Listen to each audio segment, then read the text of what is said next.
Assalamualaikum warahmatullahi wabarakatuh. Perkenalkan, saya Diana Rahmawati dari kelas 11 MIPA 2. Di sini saya akan membahas sedikit tentang perundingan Linggarjati. Sebagian dari kalian mungkin tidak asing dengan perundingan Linggarjati. Nah, apakah perundingan Linggarjati itu? Perundingan Linggarjati merupakan suatu perundingan antara Indonesia dan Belanda di Linggarjati, Jawa Barat, yang membahas tentang persetujuan mengenai status kemerdekaan Indonesia. Perundingan Linggarjati dilaksanakan pada tanggal 11 sampai 13 November 1946. Apa latar belakang terjadinya perundingan Linggarjati? Setelah Indonesia memproklamasikan kemerdekaannya, tentara sekutu bergabung dengan AFNE atau Allied for Netherlands East Indies merebut kembali tanah jajahannya, sehingga terjadi konflik antara Belanda dan Indonesia. Pada saat itu, Inggris bertanggung jawab menyelesaikan konflik politik dan militer di Asia. Untuk itu, Inggris berusaha mempertemukan Belanda dan Indonesia di masa perundingan.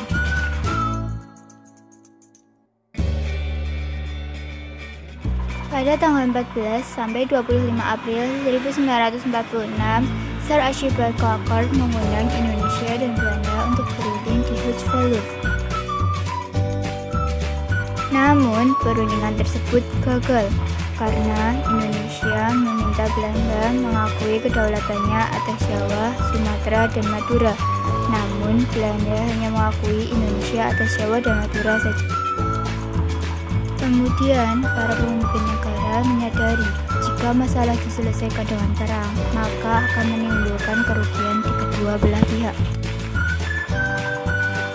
Pada tanggal 10 November 1946 disebut Perjanjian Linggarjati karena perjanjian tersebut dilaksanakan di Desa Linggarjati.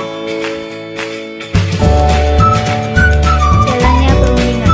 Pemerintah Indonesia diwakili oleh Dr. Akabani, Muhammad Rum, Sultan Syahrir, dan Mr. Susanto Purwoprojo. Sedangkan dari pemerintah Belanda diwakili oleh Dr. Franco, Profesor Willem Vermeulen, Max van Boot, dan F. Gieber.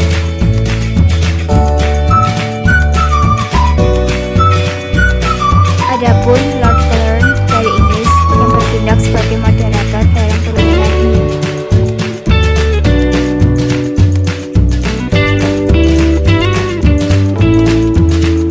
Ada pula saksi-saksi dalam perundingan Inggris seperti Ali Budiarjo, Amir Syarifuddin, Dr. Leimena, dan Dr. Sudarsono. Tak lupa, Presiden Soekarno dan Wakil Presiden Muhammad Hatta juga hadir dalam perundingan Linggarjati ini.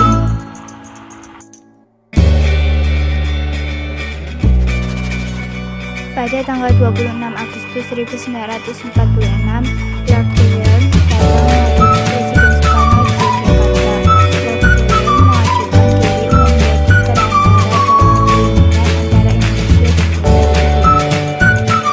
Pada tanggal 7 Oktober 1946 di Jakarta dibuka perundingan antara Indonesia dan Belanda yang dipimpin oleh Lord Kelvin, menghasilkan persetujuan gencatan senjata.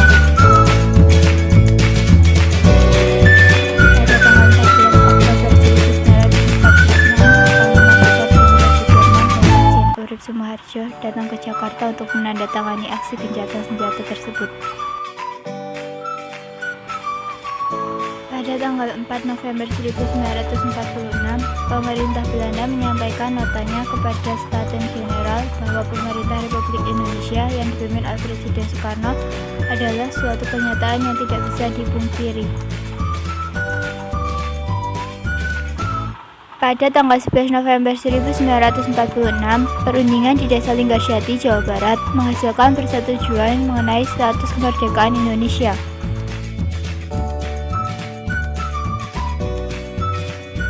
Dalam perundingan ini, Indonesia diwakili oleh Sultan Syahrir dan Belanda diwakili oleh Komisi Jenderal yang dipimpin oleh Wim Vermeulen dengan anggotanya H.J. van Mook. Pada tanggal 15 November 1946, Hasil perundingan ditandatangani di Istana Merdeka Jakarta. Dan pada tanggal 25 Maret 1947 ditandatangani secara sah oleh kedua negara. Adapun tujuan Perundingan Linggarjati. Berdasarkan isi dari Perundingan Linggarjati, dapat diketahui bahwa tujuan diadakannya perundingan ini adalah untuk mengakui kemerdekaan Indonesia secara de facto yang telah diproklamasikan sejak 17 Agustus 1945. Perundingan Linggarjati menghasilkan 17 pasal yang antara lain berisi 1. Belanda mengakui secara de facto wilayah Republik Indonesia yaitu Jawa, Sumatera, dan Madura.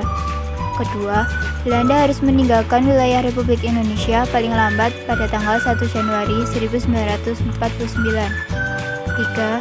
Pihak Belanda dan Indonesia sepakat membentuk negara RIS atau Republik Indonesia Serikat.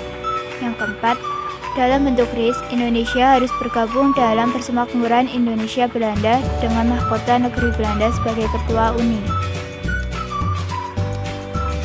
Pro dan kontra di kalangan masyarakat Indonesia.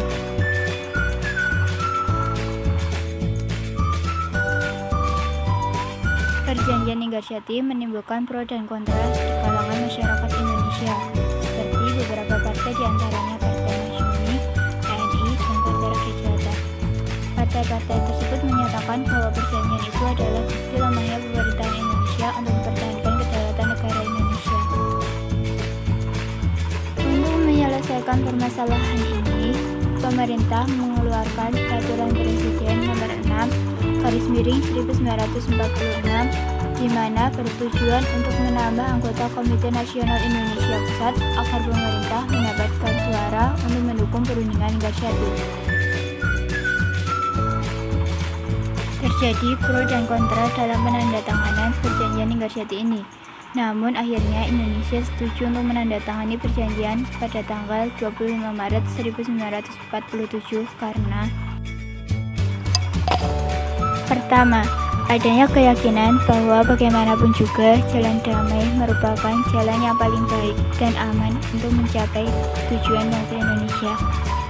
Yang kedua, cara damai akan mendatangkan simpati dan dukungan internasional yang harus diperhitungkan oleh lawan. Yang ketiga, keadaan militer Indonesia yang masih lemah jika disetujui perundingan memungkinkan Indonesia memperoleh kesempatan untuk memperkuat militer.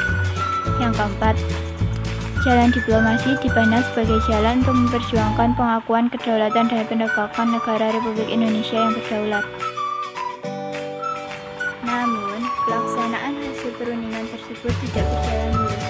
Pada tanggal 20 Juli 1947, Gubernur Jenderal Haji Sanok menyatakan bahwa Belanda tidak terikat lagi dengan perjanjian ini.